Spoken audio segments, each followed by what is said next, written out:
Honesty is the best way of leading life. সততা হচ্ছে জীবনযাপন করার সবচেয়ে ভালো পন্থা বা পদ্ধতি। থ্রো হুইচ, থ্রো মানে হচ্ছে মধ্য দিয়ে বা মাধ্যমে, হুইচ মানে যেটার বা যার। তো যার মাধ্যমে মানে সততা হচ্ছে সবচেয়ে ভালো পন্থা বা পথ জীবনযাপন করার, যেটার মাধ্যমে। তো থ্রো এর সাথে হুইচ বসে, দুইটা ফ্রেজ আকারে বসবে, অনেক জায়গায় বসবে, দেখবা তোমরা সামনে। থ্রু হুইচ কথাটা মনে রাখবা, ঠিক আছে? তো যে তুমি কইলে আমি এইটার মাধ্যমে এই কাজটা করছি, তখন তুমি বলতে পারবা থ্রু হুইচ, এই কথাটা বলতে পারবা আর কি। তো এটা মাথায় রেখো, কথা বলার ক্ষেত্রে অনেক সময় কাজে লাগবে, ফিউচারে কাজে লাগবে। তোমরা যেহেতু ছোট ক্লাসের স্টুডেন্ট, 10 এর স্টুডেন্ট, এই হিসেবে তোমাদের এটার ব্যবহার হয়তো তোমরা করো নাই। তো যাই হোক, থ্রো এরপরে হুইচ বসবে কোথায়? গ্যাপের পরে যদি সাবজেক্ট থাকে, এবং এই যে থ্রো এর আগে যদি মানুষ ছাড়া অন্য কোনো একটা বিষয়ের নাম বা অন্য কোনো জিনিসের কথা বলা থাকে, তখন আমরা গ্যাপে থ্রো এর পরে হুইচ লিখবো, ঠিক আছে? তো এই কথাটা মনে রেখো, বৈশিষ্ট্যটা মনে রেখো যে কেমন ধরনের জিনিসটা হবে। আচ্ছা, তো আর যদি আমরা যদি ব্যক্তি থাকতো গ্যাপের আগে, হুম, গ্যাপের আগে যদি ব্যক্তি থাকতো তাইলে কি আমরা হো লিখে দিতাম? না। যদি থ্রো এর আগে ব্যক্তি যদি থাকতো তাইলে আমরা থ্রো এর পরে হুম লিখতাম, ঠিক আছে? এই কথাটা মনে রাখো, আমি কিন্তু নিয়ম বলে দিলাম, ঠিক আছে? এই তাসনিম শুনছনি কি বলছি? জি স্যার। সিনথিয়া শুনছনি? জি স্যার। তুমি এরকম ইরেগুলার কেন? গত ক্লাসে হুট করে হারায় গেলা। স্যার, গত ক্লাসে কি নেটওয়ার্কিং প্রবলেম হয়েছে, আমি আর আচ্ছা, জয়েনই দিতে। থাক থাক থাক, নেটওয়ার্ক তোমার ঘুমাক, তুমি কাজের কথা বলো। তুমি কি বলছি বলো তো একটু দেখি, শোনো, শোনাও আমাদেরকে। থ্রো এর পরে হুইচ বসবে যখন থ্রো এর আগে এমন কোনো ওয়ার্ড থাকবে যেটা কোনো ব্যক্তি থাকবে না, বস্তু আর বা এবং অন্যান্য কিছু, পরে হ্যাঁ। হুম, কোনো জিনিস থাকবে, আর হুম, পরে একটা সাবজেক্ট থাকবে। আর আচ্ছা। যদি থ্রো এর আগে কোনো ব্যক্তি থাকে তাহলে হুম বসবে, থ্রো হুম। হুম, হুম, খুব ভালো বুঝছো। আচ্ছা, তো এখন আমরা থ্রু হোম লিখলে হচ্ছে যার মাধ্যমে বা যেই ব্যক্তির মাধ্যমে। থ্রু হুইচ মানে যেই জিনিসটার মাধ্যমে, যে পদ্ধতিটার মাধ্যমে, যার মাধ্যমে। এখানে ওয়ান কিন্তু সাবজেক্ট। সাবজেক্ট এটা কেমনে প্রমাণ করব? কারণ সাবজেক্টের পরে ভার্ব থাকে, ক্যান, গেট, ভার্ব লেখা আছে, অনেকভাবে বোঝা যাচ্ছে। তো এই জিনিসটা মনে রাখতে হবে। এতদিন পড়াইছি হুইচ এর পরে, আমরা সাধারণত দেখি যে হুইচ এর পরে আমরা সাধারণত দেখি যে ভার্ব বসে, কিন্তু এখন কিন্তু ভিন্ন রকম দেখতেছি। তো এটা বলে ফেললাম আমরা। Honesty is the best way of leading life. জীবনযাপন করার সবচেয়ে ভালো পদ্ধতি হচ্ছে, পথ হচ্ছে, পন্থা হচ্ছে সততা, থ্রু হুইচ, যেটার মাধ্যমে we can get material piece, যেটার মাধ্যমে আমরা, ও সরি, ভুল বলছি, মেন্টাল পিস। মেন্টাল মানে মানসিক, মানসিক শান্তি পেতে পারি। অর্থাৎ সততা থাকলে তোমার জীবনযাপন করার পদ্ধতিতে, তাহলে তুমি মানসিক শান্তি পাইবা, তৃপ্তি পাইবা, ঠিক আছে? না হলে তুমি প্রচুর টাকা আয় করবা কিন্তু তৃপ্তিটা পাইবা না, ঠিক আছে? মেয়েরা, আশা করি শোনা যাচ্ছে। তো দেখো, এরপর দেখো, it is a great rational value. হ্যাঁ, it is a great rational value. এখন রেশনাল কথাটার অর্থ কি? কেউ কি বলতে পারো রেশনাল মানে কি? সরি, আমি কিন্তু ভ্যালিউ বলতাছি, সরি, এটা ভার্চু। ভার্চু, কথাটা হচ্ছে ভার্চু। ভার্চু মানে হচ্ছে গুণ। রেশনাল মানে কি? কেউ কি বলতে পারো? কথা বলো। অনুপাত। কি? রেশনাল মানে কি? অনুপাত নাকি? অনুপাত। শিওর আচ্ছা, আর স্যার। আর কেউ কিছু একটু বলবা? যুক্তিসম্মত এমন কিছু বোঝায় না? হ্যাঁ, রেশনাল মানে যুক্তিসঙ্গত, ঠিক আছে।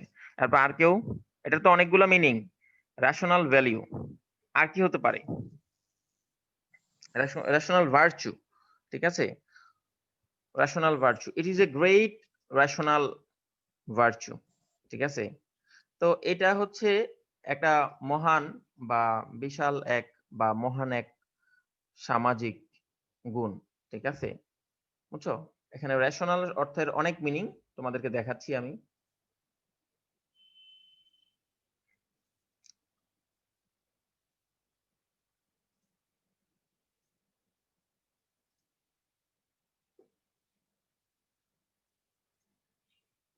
রেশনাল লিখে ফেলি।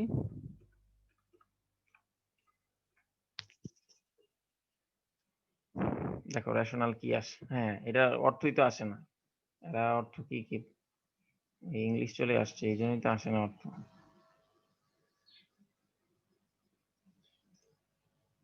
হ্যাঁ আসছে, ঠিক আছে দেখো তোমরা সাউন্ড শোনোনি, দেখো rational, রেশনাল rational, যুক্তিসঙ্গত, ঠিক আছে দেখো মূল যুক্তিসঙ্গত, অনেক জ্ঞানী বিচার বুদ্ধি সম্পন্ন বিজ্ঞতা বিচার বিচক্ষণ সুবিবেচক, ঠিক আছে যুক্তিসম্মত, সামাজিকও হয় রেশনাল। আচ্ছা আমরা ভার্চু দেই, দেখি কি আসে। দেখো রেশনাল ভার্চু লাগছে যুক্তিযুক্তপূর্ণ, যুক্তিযুক্ত মানে যেটার মধ্যে যুক্তিসঙ্গত একটা গুণ আর কি, ঠিক আছে যুক্তিসঙ্গত একটা গুণ, রেশনাল ভ্যালু ভার্চু। আচ্ছা তো দেখো আমরা যেটা পড়তেছিলাম,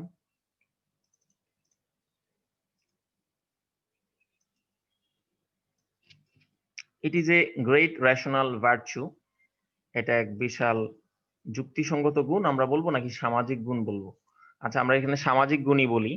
তো ইট is a great rational virtue, এটা একটা বিশাল এক সামাজিক গুণ বা যুক্তিসঙ্গত পূর্ণ বা গুণ এটা বলবো, অর্থটা মিলাইতে পারতাছি না। আচ্ছা যাই হোক, তারপরে পরে আমরা বলি, পরে তোমাদেরকে সুন্দর অর্থটা বলে দিব কি হতে পারে। এরপরে এখানে আমরা বুঝেই যাচ্ছে যে এখানে যেহেতু রেশনাল ভার্চু একটা গুণের কথা বলা হচ্ছে, মানে এটা একটা হচ্ছে ইট ইজ এ গ্রেট ভার্চু, ধরো এটা একটা মহান গুণ, যুক্তিযুক্ত গুণ হতে পারে। আর তো এখন আমরা এখানে কি লিখবো, এই গ্যাপটাতে কি লিখতে পারি? এই গ্যাপটাতে লিখবো যেহেতু ভার্ব আছে গ্যাপের পরে এবং ভার্বের আগে মানুষ ছাড়া অন্য কিছুর বিষয়ে কথা বলা হচ্ছে, সুতরাং আমরা এখানে হুইচ লিখবো।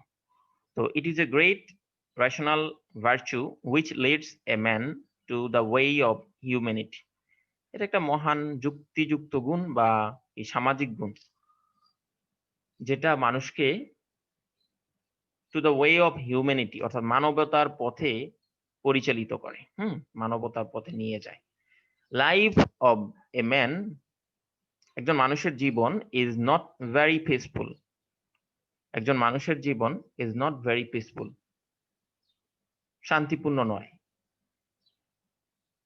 A life of man is not very peaceful, শান্তিপূর্ণ নয়। Dash honesty can open a door of peace before him, এখানে ইফ এর রুলস প্রয়োগ হবে। দেখো এখন প্রশ্ন হচ্ছে যে ইফ এর রুলস যে প্রয়োগ হবে তাহলে কেমনে বুঝবো? অথবা ইফ ইফ এর রুলস প্রয়োগ হলে ইফ এর আনলেস এর রুলসটা এখানে প্রয়োগ হতে পারে। আনলেস আনলেস দিয়ে কিন্তু এক পাশ আরেক পাশের উল্টা অর্থ প্রকাশ করতে ব্যবহার করা হয়। এখানে আমরা কন্ডিশনাল দেখতে পাচ্ছি ক্যান, অথবা আমরা অন্য কোনো শব্দ ব্যবহার করতে পারি, বিপরীত অর্থ হলে দোল দো লিখতে পারি, বাট লিখতে পারি বা অন্য কিছু কিন্তু লিখতে পারি, ঠিক আছে। তো আমরা একটু ভেবে দেখি যে কোনটা লিখলে অর্থটা আসলে মিল। তো life of A man is not very peaceful, অর্থাৎ একজন মানুষের জীবন খুব শান্তিপূর্ণ হয় না, হয় না। তো আমরা যদি এটাতে আনলেস লিখি, তাইলে আনলেস এর পরে, আনলেস হচ্ছে ইফ এর বিপরীত, এটা তোমরা জানো। আনলেস লিখলে কি হয়? Unless honesty can open A door of piece before him, অর্থাৎ যদি না সততা তার সম্মুখে সততার দ্বার খুলতে না পারে, অর্থাৎ সততা তার দ্বার মানে দরজা, সততা তার দরজা তার সম্মুখে খুলতে না পারে, অর্থাৎ একজন ব্যক্তির সামনে যদি সততা তার দরজাটাকে উন্মুক্ত না করতে পারে, অর্থাৎ সততা একজন ব্যক্তির সামনে যদি না থাকে, ব্যক্তির মধ্যে যদি না থাকে, তাহলে life of A man is not very peaceful, একজন মানুষের জীবন কিন্তু কি হয় না, শান্তিপূর্ণ হয় না। তো এখানে আমরা কি লিখতে পারি? এখানে অনেকগুলা সমাধান দিতে পারি। এখানে সমাধানে যদিও বাট দেওয়া আছে, life of A man is not very peaceful but honesty can open A door of piece before him, এটাও অর্থটা চমৎকার মিলে। দেখো কেমন ভাবে মিলতেছে আমরা বলি। একজন মানুষের জীবন খুব শান্তিপূর্ণ হয় না, কিন্তু অর্থাৎ যেই একজন মানুষের জীবন খুব শান্তিপূর্ণ না, যেই মানুষটার জীবন শান্তিপূর্ণ না, তার জীবনে শান্তি নেই, কিন্তু অনেস্টি ক্যান ওপেন, সততা খুলতে পারে এ ডোর অফ পিস, শান্তির দরজা বিফোর হিম, তার সামনে। তাহলে এটাও মিলে, যেহেতু এক পাশ আরেক পাশ বিপরীত অর্থ প্রকাশ করতেছে। তোমরা তো জানো যে একজন জীবনের শান্তি নাই তার জীবনে, আরেক পাশে বলা হচ্ছে তার সামনে শান্তির দ্বার খুলে খুলে যাবে। তো এখানে আমরা বারটাও লিখতে পারি যে আনলেসটা আমরা লিখতে পারি না, এটার সমস্যা, একটা সমস্যা কিন্তু আছে। মনে রাখবা আনলেস কিন্তু ইফ এর বিপরীত, ঠিক আছে? ইফ ইফ মানে যদি, আর আনলেস মানে হচ্ছে যদি না, এতটুকু হচ্ছে পার্থক্য। তো আনলেস এর পরে সাধারণত কন্ডিশনাল থাকে না। লক্ষ্য করো, ইফ এর পরের বাক্যটা কিন্তু কন্ডিশনাল থাকে না। ইফ এর পরে দুইটা বাক্য থাকে, তো দ্বিতীয় বাক্যের মধ্যে কমার পরের বাক্যে কন্ডিশনাল থাকে। এই জন্য আনলেস এর পরের বাক্য, এই সাথের বাক্যে কিন্তু কন্ডিশনাল দেওয়া আছে কেন? তো এগুলা থাকলে আমরা আসলে কিভাবে লিখি? পুরোপুরি মিলে না। তো বাট লিখতে পারি আমরা। ভেবে আরো অন্য কিছু লেখা যাবে। সময় নিয়ে ভাবলে তোমরা দেখবা আরো অনেক কিছু মিলাইতে পারবা। লাইফ অব এ ম্যান, যেহেতু মাঝখানে গ্যাপ আছে বাক্যের, আমরা জানি বিপরীত অর্থ প্রকাশ করলে এক পাশ আরেক পাশ মাঝখানে গ্যাপ থাকলে বাটি বসে। এটা বোঝা তো সহজ তোমাদের জন্য। আর অন্য কোনো কিছু দিয়ে তোমরা ফিল আপ করতে পারো কিনা এটাও একটু ভাববা। তো life of a man is not very peaceful, জীবন একজন মানুষের জীবন খুব শান্তিপূর্ণ হয় না, বা যা একজন মানুষের জীবন যদি শান্তিপূর্ণ না হয়, বাট কিন্তু অনেস্টি অর্থাৎ সততা তার জীবনের সামনে শান্তির দুয়ার খুলে দিতে পারে। ঠিক আছে? একজন যে মানুষটার জীবনে, সুন্দর অর্থ আসলে এটা বাক্যটা পেঁচায় লেখছে কেমন ভাবে যেন, এটা আরো সুন্দরভাবে লেখা যেত। তো অর্থাৎ যে মানুষটার জীবনে শান্তি নেই, খুব বেশি শান্তি নেই যে মানুষটার জীবনে, কিন্তু সততা কিন্তু তার সামনে শান্তির দুয়ার খুলে দিতে পারে, এটা বলা হচ্ছে এখানে। আচ্ছা, তো তারপরে আমরা এখানে বাট হবে, বুঝতে পারছো? But an honest man is more respected, একজন সৎ লোক বেশি শ্রদ্ধা পায় আর কি। একজন সৎ লোক মোর রেসপেক্টেড, সম্মানিত হয়, তাকে শ্রদ্ধা করে সবাই। এটা পেসিভ ভয়েসে লেখা।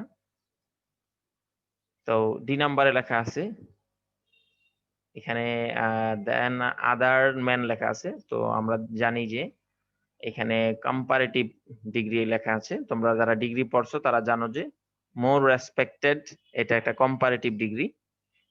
তো কম্পারেটিভ ডিগ্রিতে একটা, আমরা জানি কানেক্টর ব্যবহার করা হয়, সেটা হচ্ছে দেন। তো এটা এইটা ছাড়া আর কোনোটা ব্যবহার করা যাবে না। হ্যাঁ, তো এটা তোমাদেরকে জানতে হবে যে কম্পারেটিভ ডিগ্রিটা কি। কেমন কম্পারেটিভ ডিগ্রি আমি যাদেরকে পড়াইছি তারা হয়তো মনে আছে, আর যাদেরকে পড়াই নাই দুঃখিত, কারণ কম্পারেটিভ ডিগ্রি আমার মনে হয় না সবারে পড়াইছি। তো যারা পড়ছো জানো যে মোর রেসপেক্টেড কম্পারেটিভ ডিগ্রির পরে দেন বসে। তো এখানে আমরা দেন লিখবো। an honest man is more respected, একজন সৎ লোক আরো বেশি, মানে আরো বেশি সম্মানিত হয়। রেসপেক্টেড মানে তাকে সম্মান করে সবাই, শ্রদ্ধা করে আর কি। তো আরো বেশি সম্মানিত হয় দেন আদার ম্যান, অন্য লোকের চেয়ে। ড্যাশ এখানে লেখা আছে, দেখো কমা দিয়ে দেওয়া আছে। আমরা কমা দিয়ে দেওয়া থাকলে স্পষ্ট বুঝে যাই যে এটাতে কানেক্টর বসবে। We shall never be dishonest in our life, এটা বুঝেই যাচ্ছে। So we shall never be dishonest, আমাদের কখনো অসৎ হওয়া উচিত না, অসৎ হব না ইন আওয়ার লাইফ, আমাদের জীবনে। তো আমরা এটা কনক্লুশনে সিদ্ধান্তে চলে আসছি। দেয়ারফর লিখতে পারি, দ্যাট ইজ ওয়াই লিখতে পারি এখানে। ঠিক আছে? এই কথাগুলা লেখা যায়। অতএব আমরা কখনো অসৎ হব না জীবনে, অতএব এই কারণে আমরা কখনো অসৎ হব না। পুরোটা লাইনের অর্থ যদি আমরা বলি, দেখবো যে একজন সৎ মানুষ যদি সৎভাবে জীবনযাপন করে মানসিক শান্তি পায়। সততা একটা যুক্তিপূর্ণ একটা গুণ, যেটা মানুষকে মানবতার দিকে ঠেলে নিয়ে যায়, পরিচালিত করে। যে মানুষটার কাছে কোনো শান্তি নেই, কিন্তু সততা তার কাছে শান্তির দুয়ার খুলে দিতে পারে। একজন সৎ মানুষ অন্যান্য মানুষের চেয়ে বেশি সম্মানিত হয়। তারপরে বলা হচ্ছে যে তাই, অর্থাৎ এত কিছু যেহেতু সৎ মানুষ পায়, তাই আমাদের জীবনে কখনো অসৎ হওয়া উচিত না, তার মানে সৎ হওয়া উচিত। এটা আশা করি বুঝতে পারছো তোমরা। কারো কোনো প্রশ্ন থাকলে বলতে পারো। কারো কোনো প্রশ্ন থাকলে বলতে পারো, তবে এই সি নাম্বার গ্যাপটা তোমরা একটু ভাবতে পারো যে আর বিকল্প কি উত্তর দেওয়া যেতে পারে। কারো কি কোনো প্রশ্ন আছে? প্রশ্ন নাই মনে হচ্ছে।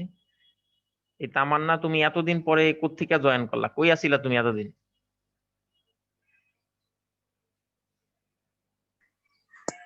স্যার আমার ঘুম থেকে উঠতে দেরি হয়ে গেছে। কি কও তুমি? মানে এই 4-5 দিন একটানা ঘুমাইছো? কি বলো? না না, আমি ভাবছিলাম ওই সেই যে 1 সপ্তাহ আগে ঘুমাইছো, এই আজকে উঠছো, মানে এত দেরি হয়ে গেছে তোমার ঘুম থেকে উঠতে।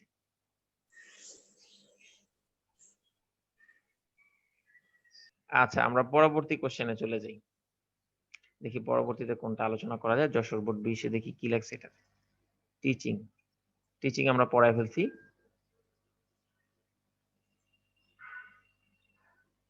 আচ্ছা, ইম্পর্টেন্স অফ প্লান্টেশন ট্রিজ।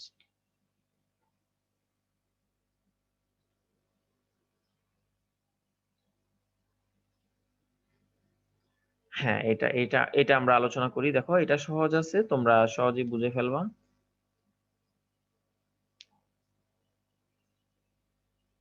কি যেন, কিবোর্ড যেন দেখলাম, এটা মেয়েরা?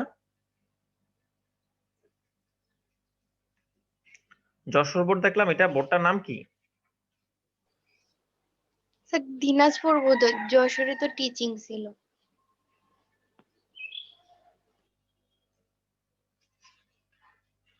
আচ্ছা, দেখো তোমরা, এটা সহজ আছে, আমার কাছে মনে হচ্ছে সহজই।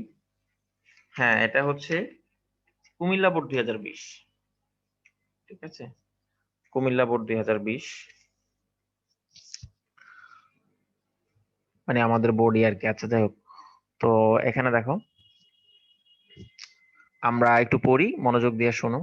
নান can deny the importance of tree plantation. অর্থাৎ কেউ বৃক্ষরোপণের যে গুরুত্ব, এটাকে অস্বীকার করতে পারে না। গাছপালা রোপণ করার যে গুরুত্ব, এটা ডিনাই মানে হচ্ছে অবহেলা করা, অবজ্ঞা করা, অস্বীকার করা। ড্যাশ আওয়ার লাইভস, এখানে লাইভস, ঠিক আছে, লাইভস, এটা লিভস বলা যাবে না। লাইভস, এই লাইভসটা কিভাবে হইলো, এটা এটা একটু সমাধানও দিয়ে দিই তোমাদেরকে। কোথায় লিখবো? এখানে লিখি, তো ওয়েট করো তোমরা। ধরো যে লাইফ, LIFE, লাইফ, লাইফ মানে জীবন। এই লাইফের প্লুরাল হচ্ছে LIVES। ঠিক আছে, লাইফ একটা জীবন, লাইভস বেশি জীবন, জাস্ট প্লুরাল শব্দ। কিন্তু এটা দেখতে ভার্ব লিভের মতন মনে হয়, যে বাস করা, কিন্তু না। এটা বুঝতে হবে যে এটা এখানে নাউন। ঠিক আছে, তো এখানে নাউন বসছে, এই জিনিসটা তোমাদেরকে মাথায় রাখতে হবে। তো দেখো, none can deny the importance of tree plantation, বৃক্ষরোপণের গুরুত্ব কেউ অবহেলা করতে পারে না। Dash our lives on earth inevitably, ঠিক আছে, ইনএভিটেবলি ডিপেন্ড অন ইট, অপরিহার্যভাবে, মানে ইনএভিটেবল মানে হচ্ছে, ইনএভিটেবলি মানে হচ্ছে অপরিহার্যভাবে, যেটাকে পরিহার করা যায় না, বাদ দেওয়া যায় না, এরকম ভাবে। ইনএভিটেবলি কি লেখছে দেখি,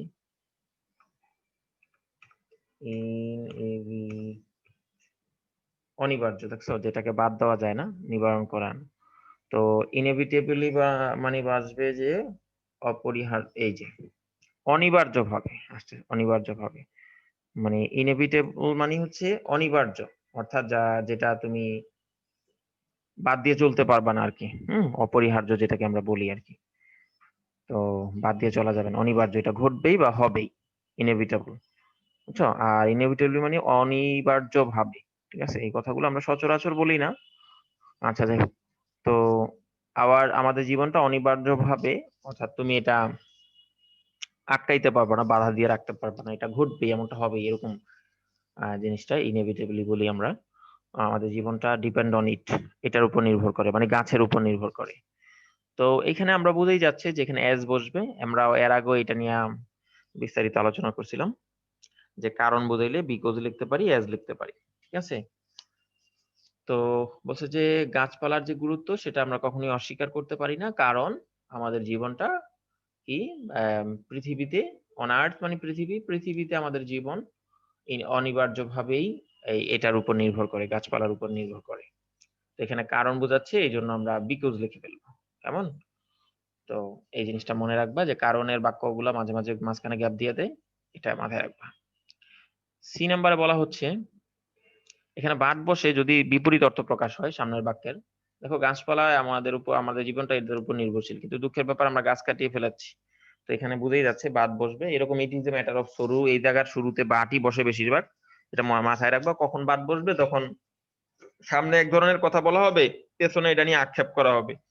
কি দুঃখের ব্যাপার, এই জিনিসটা আমাদের নাই। যেমন আমরা হোস্টেল ক্যান্টিন এই সেই অ্যাপ্লিকেশন শিখতে গিয়ে বলছিলাম, but it is a matter of সরু, যে আপনার এখানে কোনো কমন রুম নাই, তখন আমরা বাট ব্যবহার করছি। ঠিক আছে, যে গাছপালা এত গুরুত্বপূর্ণ হইলো, কিন্তু এটা দুঃখের বিষয়। But it is a matter of sorrow, কিন্তু এটা দুঃখের বিষয়। ঠিক আছে, দেখো ওইগুলা তো এত গুরুত্বপূর্ণ গাছ, তাহলে আমাদের গাছ লাগানো উচিত, কিন্তু পরবর্তীতে যে দুঃখ প্রকাশ করতে হয় কারণ গাছ নাই। তো এটা বিপরীত অর্থ, এই জন্য আমরা এখানে বাট লিখবো। But it is a matter of sorrow, কিন্তু এটা দুঃখের বিষয়। That we are cutting down, আমরা কেটে ফেলতেছি, ট্রিজ ইনডিসক্রিমিনেটলি, নির্বিচারে গাছ কেটে ফেলতেছি। Trees are planted soon our country will turn into, এখানে এখানে ইফ বসবে, মনোযোগ দাও সবাই। ইফ ইফ বসবে হচ্ছে যদি অর্থে। ইফ এর বিপরীত একটা আছে আনলেস। ঠিক আছে, ইফ এর বিপরীত একটা আছে আনলেস। ইফ মানে যদি। তো যদি যদি আমরা গাছ লাগাই, তাইলে আমাদের দেশটা মরুভূমিতে পরিণত হবে, এটা তো হয় না। তাহলে যদি গাছ না লাগাই তখন হবে। এখন প্রশ্ন হচ্ছে যদির কথা কেন বলতাছি। দেখো এই বাক্যটায় ট্রিজ আর প্লান্টেড, এখানে কমা আছে, বাক্যের শুরুতে গ্যাপ, এরপর বাক্যের পরে যে লেখা আছে, কমার পরে যে বাক্যটা লেখা, এটার মধ্যে কন্ডিশনাল আছে, বুঝেই যাচ্ছে ইফ হবে। তো ইফ এর উল্টাটা দিতে হবে, মানে যেহেতু এটা ইফ দিলে অর্থ মিলে না, ইফ এর উল্টা মানে হচ্ছে আনলেস দিতে হবে। আনলেস মানে যদি না। ঠিক আছে, এটা কিন্তু অন্য কোনো দিলে মিলবে না, বুঝছো? আনলেস মানে ইফ এর বিপরীত আনলেস। আমরা কন্ডিশনাল পড়াইতে গিয়ে এটা পড়াইছি, ভিডিওগুলো আপলোড করা আছে, তোমরা দেখে নিবা পারলে। তো আনলেস ট্রিজ আর প্লান্টেড, যদি না গাছ রোপণ লাগানো হয়, মানে যদি গাছ আরো লাগানো না হয়, soon our country will turn into desert, মরুভূমিতে পরিণত হবে। দেখো এই পর্যন্ত ফুল স্টপ রাখা উচিত ছিল, কিন্তু রাখে নাই। ঠিক আছে, তো গ্যাপের পরে আবার একটা গ্যাপ দিয়ে দিচ্ছি। তো ধরে নাও যে এই পর্যন্ত ফুল স্টপ আছে, এই চিন্তা করে আমরা ইফ এর গ্যাপটা ফিল আপ করবো ইফ এর বিপরীত ওয়ার্ড মানে আনলেস দিয়ে। তো ডি নাম্বারে আসি। তো ডি নাম্বারে এখানে কি বলা হচ্ছে? ডি নাম্বারে বলা হচ্ছে there will be an adverse changing. ঠিক আছে, তো এখানে আমরা সাধারণত দেখো এখানে কি বলা হচ্ছে, যে এখানে যদি আমরা গাছ না লাগাই তাহলে আমাদের দেশটা মরুভূমিতে পরিণত হবে, বাক্যটা শেষ হওয়ার কথা। কিন্তু এইখানে একটা খারাপ দিকের কথা বলা হচ্ছে, পাশাপাশি আরো একটা খারাপ দিকের কথা বলা হচ্ছে। মানে এই পাশে বলা হচ্ছে মরুভূমি হইব, আরেক পাশে বলা হচ্ছে খারাপ একটা পরিস্থিতি সৃষ্টি হইব। তাহলে দুনোটা তো পাশাপাশি কথাই। ঠিক আছে, দুনোটাই খারাপ পরিস্থিতি, দুনোটা ভাই বন্ধু বাক্য, দুইটা বাক্য পক্ষে যাচ্ছে। ঠিক আছে, তাহলে আমরা দুইটারে এন্ড দিয়ে যুক্ত করে দিব। ঠিক আছে, তো and there will be an adverse change, এবং একটা বিরূপ পরিবর্তন সাধিত হবে। বিরূপ পরিবর্তন। অ্যাডভার্স মানে হচ্ছে বিরূপ বা প্রতিকূল একটা পরিবর্তন। ঠিক আছে, আমি তোমাদেরকে প্র্যাকটিক্যালি দেখাচ্ছি। অ্যাডভার্স টু বসে, এটা মনে রাখবা তোমরা কথাটা, অ্যাডভার্স এর সাথে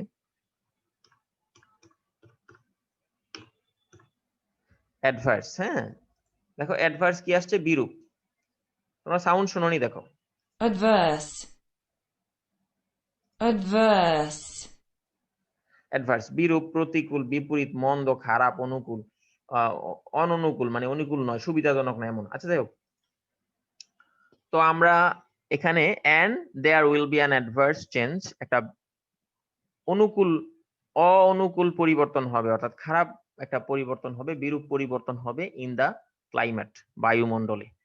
ঠিক আছে, অর্থাৎ আমরা ইফ এর রুলসটা বাদ দিয়ে চিন্তা করব ডিজার্টের পর থেকে। ঠিক আছে, ইফ এর রুলসটা চিন্তা করে সি নাম্বার গ্যাপে তো আনলেস লিখলাম, ইফ এর বিপরীত ওয়ার্ড, যদি গাছ না লাগাই তাহলে মরুভূমিতে পরিণত হবে।